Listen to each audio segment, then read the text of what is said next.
In modern times, the figure of Mary Magdalene has become a figure of interest, intrigue, and of supposed scandal, with authors like Dan Brown erroneously making her the bride of Christ.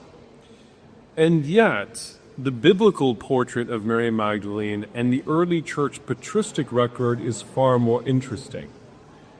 For one, despite the mixture of Mary Magdalene with the woman who anoints Jesus in Bethany, in reality, in Scripture, these women are most likely two separate figures. Mary of Bethany and Mary Magdalene are both named Mary. However, the attestation Bethany and Magdalene refers to where they come from, where they live. What's also very clear from Scripture and from all the patristics is the fact that the historical Jesus lives a celibate life, right?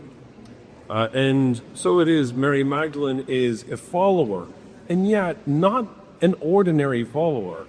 We're told in the Gospel of Luke, she is one out of whom Jesus has cast out 7 demons. And she's also an eyewitness to the resurrection of Jesus and appointed in the Gospel of John and also, frankly, in the longer ending of Mark, that I believe is accurate, to go and tell the male disciples that Jesus Christ is risen.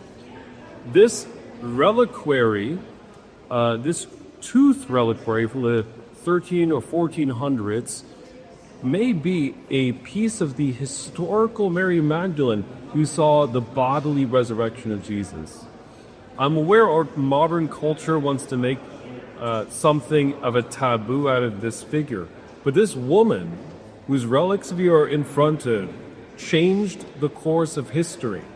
And we should honor her accurate memory as preserved by the authors of the Gospels and those who knew the authors of the Gospels and our earliest traditions.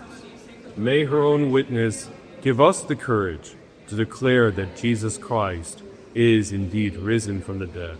Christos anesti, alithos inesti. In the name of the Father, and of the Son, and of the Holy Spirit.